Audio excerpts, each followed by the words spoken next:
Welcome to the deep dive. Today, we're getting into the thick of personal finance. It's really a journey, isn't it? Not just about making the money, but, the tricky part, holding on to it, growing it, and maybe even figuring out how to share it wisely. Our main guide for this deep dive is Richard Templar's The Rules of Money. It's packed with stuff. We've basically tried to pull out the most powerful bits for you. Exactly. Yeah, our mission here is to dig out those sometimes surprising, really actionable nuggets from Templars. Well, it's a long list of rules. The idea is to give you a practical roadmap, something you can actually use to build and manage wealth without getting lost in, like jargon or feeling totally overwhelmed. Okay, so Templar kicks off really strong. He just says, anybody can be wealthy. You just need to apply yourself. Which is interesting, right? He's saying it's not about your background or where you started. Wealth doesn't discriminate. But what does apply yourself really mean here? Is it just working hard? Well, that's a great point. It's less about just raw hours, more about strategic application. Templar really hammers home that before you even start, you need to figure out what wealth means to you, personally. He tells this story about a friend, a wealthy guy, who only feels wealthy when he's, get this, living on the interest on his capital. Apparently, he even knows how much he has made while eating a meal, which is pretty extreme, but it makes the point. Wow, that's a high bar. It is.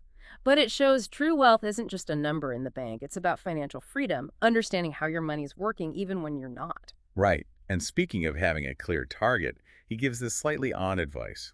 Keep it under your hat. Don't go shouting about your wealth goals. And he also hits you with this belief, maybe a bit uncomfortable. Most people are too lazy to be rich. Are those connected? Oh, absolutely. Keeping quiet is about focus, yeah, of avoiding judgment or people trying to, I don't know, get in your way.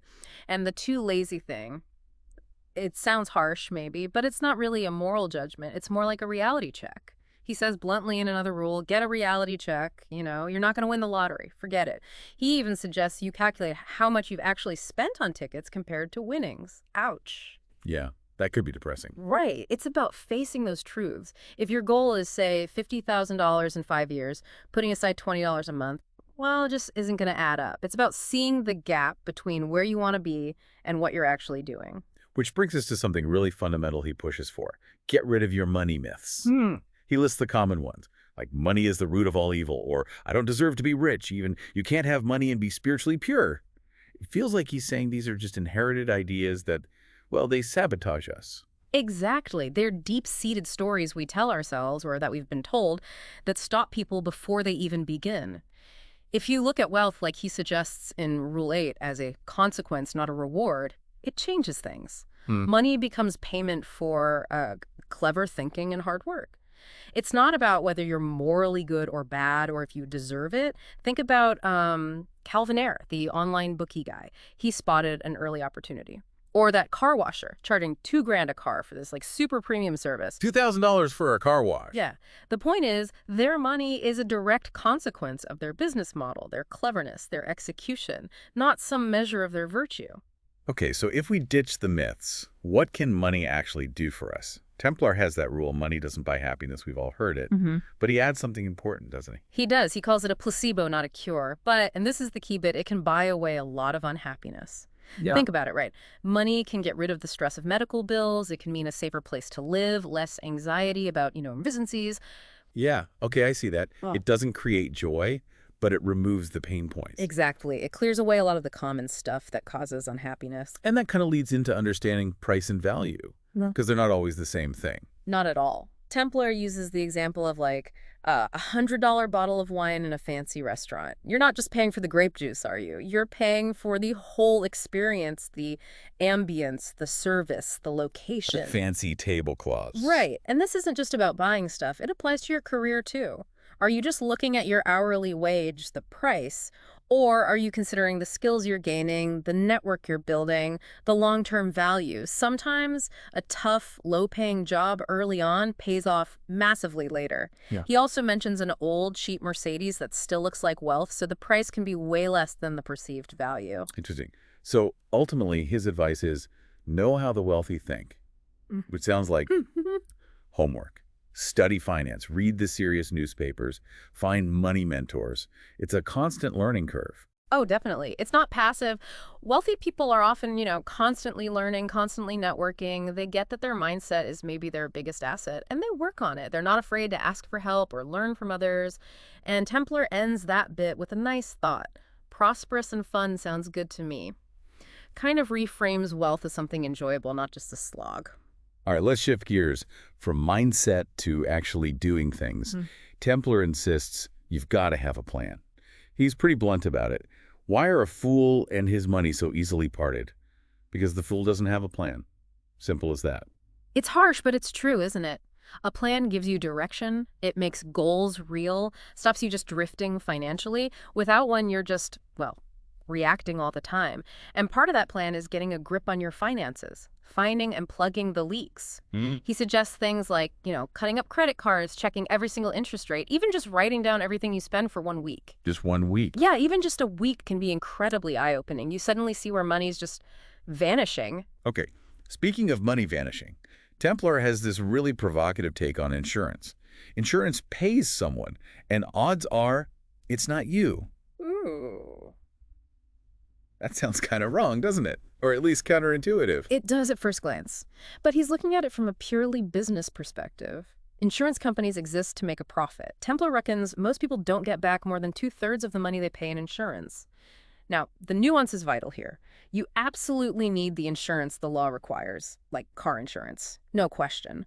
And if you genuinely couldn't handle a sudden, massive hit, a big medical bill, your house burning down, then yeah, insurance is essential protection. Right, for the big stuff you can't cover. Exactly. But for lots of smaller things, maybe extended warranties or minor policies, the risk versus the premium might not actually be in your favor. He forces you to think, what am I really protecting here, and is it worth the cost? Okay, and here's another slightly odd one related to how others see you. You need to look wealthy. This isn't about flashing cash, is it? No, not at all.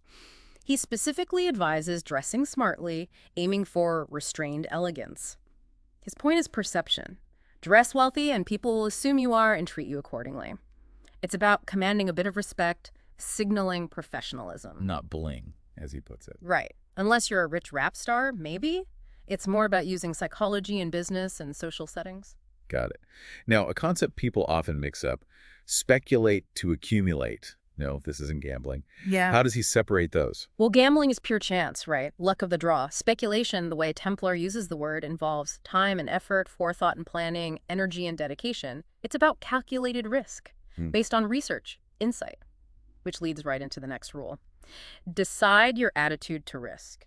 You've got to figure out your own comfort level.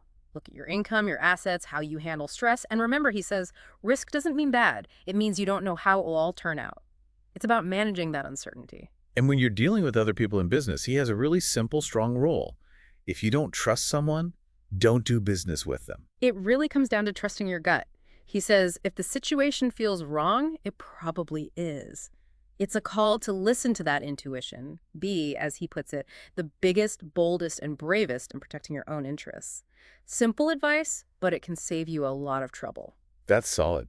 And for anyone feeling like they've missed the boat, Templar has this really positive message. It's never too late to start getting wealthy. Yeah, this is so important. It gives perspective. Even tiny changes in direction now, like a ship adjusting course, just a couple of degrees, can lead to massive differences down the line thanks to compounding. He really values just slogging away, that consistent hard work. It's about patience, persistence, not needing everything right now. So what actual skills does he say you need? He insists you have to learn the art of deal making. He uses that amazing example of Kyle McDonald, the guy who traded one single red paperclip to a house in the space of 9 months. That story is brilliant, isn't it? It shows all the principles. Being adaptable, having a goal, constantly networking. It demonstrates that wealth isn't just about earning a salary. It's often about creating value through smart exchanges, through deals. And speaking of small things, he also argues, kind of refreshingly, that cutting out your daily cappuccino isn't going to make you rich. Huh. I like that one. So many financial gurus are all about extreme penny pinching. Right. Templar warns against getting bogged down in penny pinching on small joys. He says it won't make a big difference to your wealth, and it actually will keep you trapped in the poverty cycle mentally. Wealthy people, he observes, they don't scrimp and save on the little things. They focus their energy on the bigger financial levers, which ties right into his insight that real wealth comes from deals, not fees. You can get comfortable working for someone, earning a fee for your time, sure, but he says to make real big, serious money, you have to do deals. That's a fundamental shift for a lot of people, I think. And to make those deals, or any money decision really, he pushes you.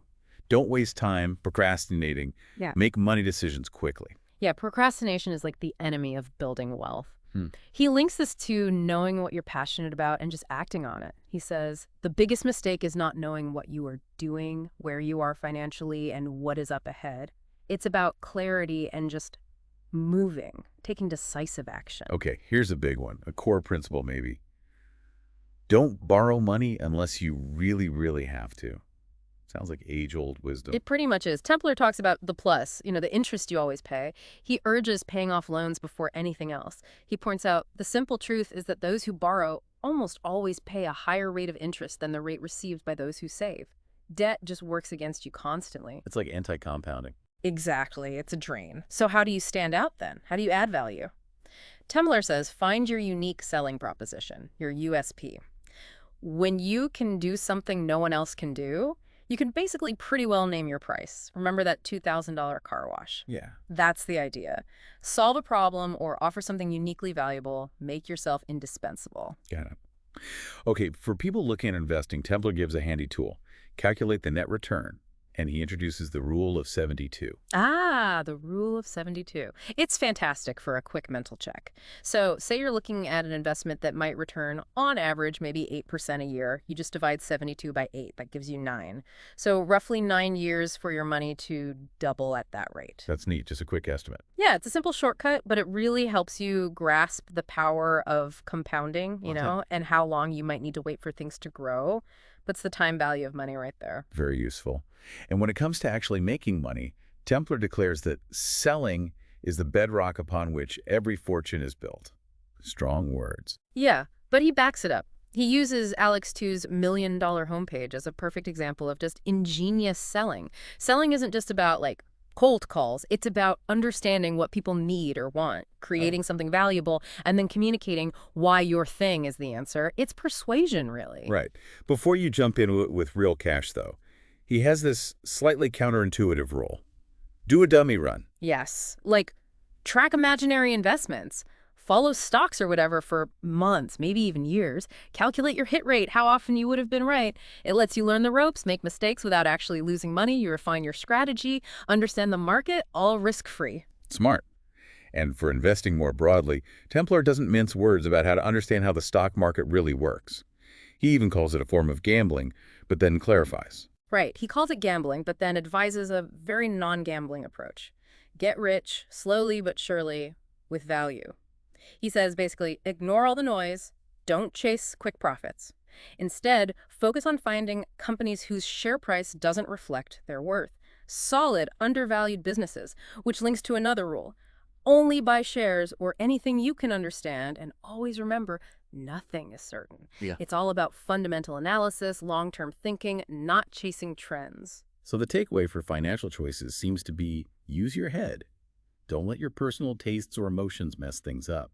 Easier said than done, though. Oh, absolutely. Fear, greed, excitement, they can totally hijack our financial logic. Templar's point is you need a disciplined framework to take those impulses out of the equation.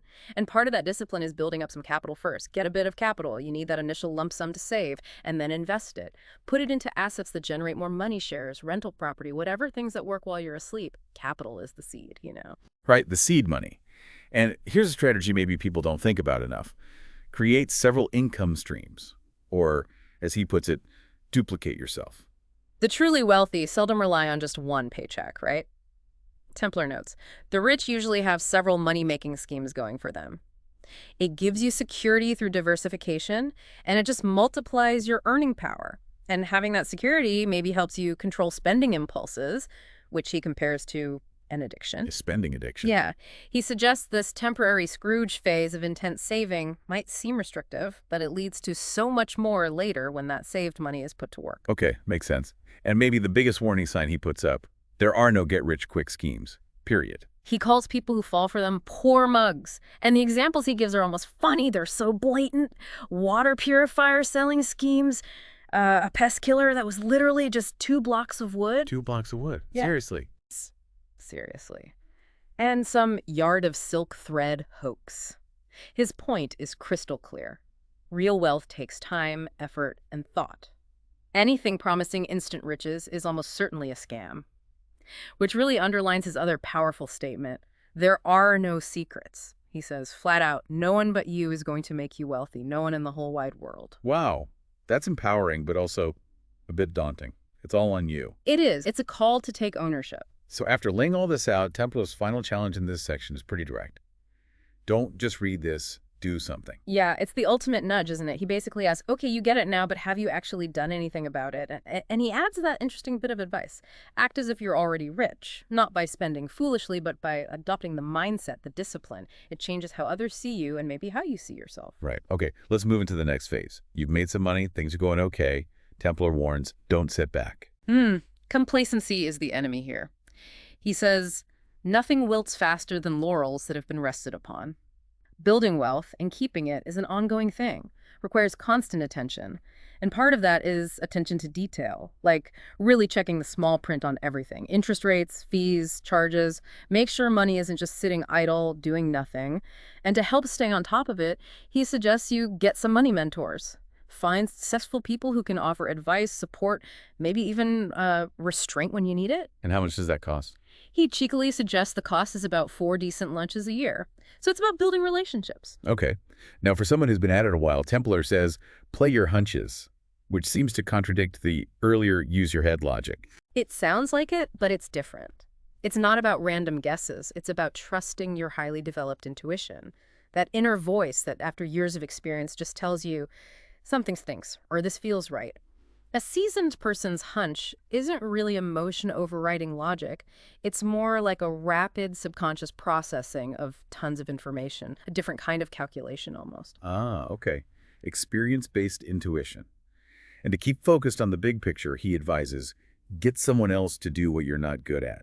Delegation. Absolutely fundamental. Pick good people, be clear about what you expect, but importantly, still maintain dignity, distance, and authority. It's about freeing up your own time and energy to focus on what you do best. Let others handle the tasks they excel at, which helps you keep spotting opportunities. He lists 5 key factors for that. Timing, seriousness, are you really committed? Knowledge, like doing a SWOT analysis, dedication, and being attractive. Attractive. Meaning presenting yourself and your ideas effectively, being someone people want to work with or invest in. Makes sense. And when you're chasing those opportunities, he throws in a caution. Don't try to get rich too quickly. Yeah, he argues that slow and steady wins the race here. Building wealth gradually allows for better diversification, a stronger financial castle that won't just topple at the first gust of wind. He also gives some concrete warning signs for scams. Again, anything involving offshore, MLM, multi-level marketing, or demanding money up front. Those are usually huge red flags. True wealth building rarely happens overnight. Okay. A really practical tool he mentions is understanding your financial situation.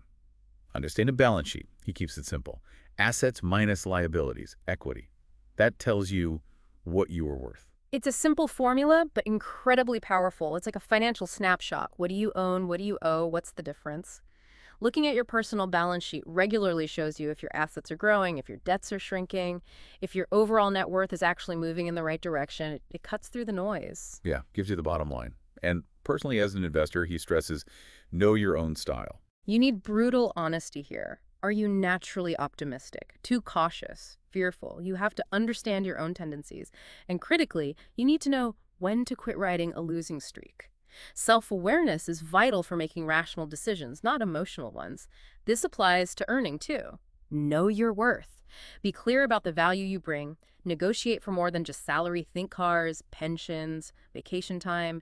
And if you get turned down, always ask for feedback. That's great career advice. Templar also really champions creative thinking. Yeah, he reckons the best moneymakers are always one step ahead, thinking out of the box. He tells that story about Kerry Packer and Jimmy Goldsmith before the 1987 crash. They got out of stocks and into cash back in August. That wasn't just luck. It was creative foresight, having the guts to go against the crowd. Right. Here's another one that might seem backwards at first. Buy quality, Not cheap. He argues cheap stuff is often a false economy. It breaks, it doesn't work well, you end up replacing it sooner, costs more in the long run. Buying quality, he says masses about the way you live. It signals you value durability, you think long term. But of course, to protect those assets, you must check the small print. His analogy is like food packaging. If you don't like what's in it, don't buy it. Due diligence, always. Good analogy. And a huge rule for stability. Don't spend future income. Oh yeah, this is a big trap, counting your chickens before they hatch, basically. He warns against racking up interest and just losing touch with reality by banking on money you don't have yet. It links into his advice to put something aside for emergencies, rainy days, the contingency fund. For accidents, illness, legal trouble, job loss. Unexpected stuff happens. The emergency fund. Everyone needs one. Definitely. It gives you breathing room, stops small problems becoming huge financial disasters, and it also subtly reinforces his point about not paying for laziness. He uses a friend who always overpays for convenience as an example. Being prepared avoids costly shortcuts. Okay, shifting to personal relationships and money, which can be tricky. Templar is very clear. Never borrow money from friends or family. But he adds a twist. But you can allow them to invest. Right. He calls borrowing from loved ones very bad manners and warns it absolutely jeopardizes relationships. It creates weird dynamics. The investment distinction is key. If they invest, it's a business deal. Clear terms, expectations, it's not a personal favor or a desperate plea. This ties into business ownership, too. Don't surrender equity. He says the really successful wealthy don't do this. They hang on to every bit they've got, especially the voting shares. Control is everything. This leads to a really deep, almost philosophical question he raises. Know when to stop accumulating wealth. Is there a point where enough is enough? It's a huge question, isn't it? What's the actual goal? He doesn't give an answer, but he raises it. And then he moves into sharing your wealth.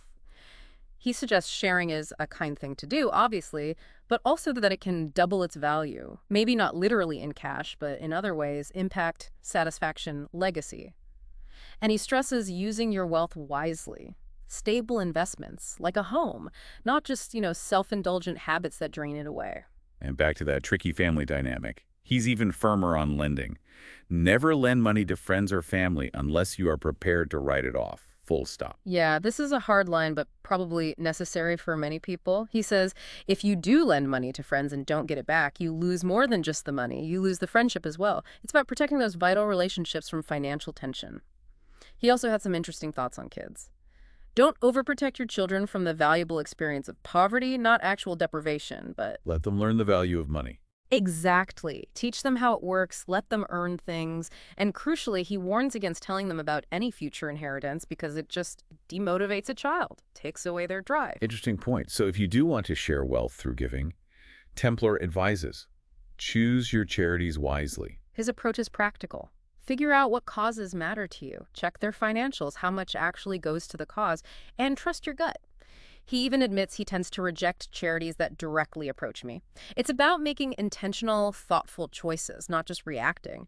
And maybe the ultimate rule for keeping control, especially as wealth grows, is spend your own money because no one will spend it as wisely as you. He tells a story about a wealthy friend who delegates all his spending and is just being ripped off repeatedly, ends up with a ridiculous pink Bentley because he just didn't pay attention. A pink Bentley. Oh, dear. Right. The message is clear. Stay on top. Stay in control. Don't lose touch with where your money is going. And finally, Templar brings it all back to personal agency with the last rule. Take responsibility before you take advice. Yeah. Ultimately, no advisor, no mentor, no book knows your full situation, your goals, your risk tolerance better than you do. You have to own the final decision. Wow. We have definitely taken a deep dive today into Templar's rules of money. From mindset to action to keeping and sharing it. It's a really comprehensive framework. It really is. And what's fascinating, I think, is that while the rules give you this clear structure, Templar himself acknowledges the path is deeply personal. Even in his final thoughts, he touches on some, well, pretty unconventional paths people claim work for them. Things like crystals, dowsing, even buying a racehorse. Crystals and dowsing, really? Yeah, he mentions them, maybe with a bit of skepticism, but the point is people find their own ways. So maybe the question for you, the listener, is what unconventional or deeply personal approaches might be part of your unique journey, your own path to making money and holding on to it? Perhaps it's something worth thinking about for yourself.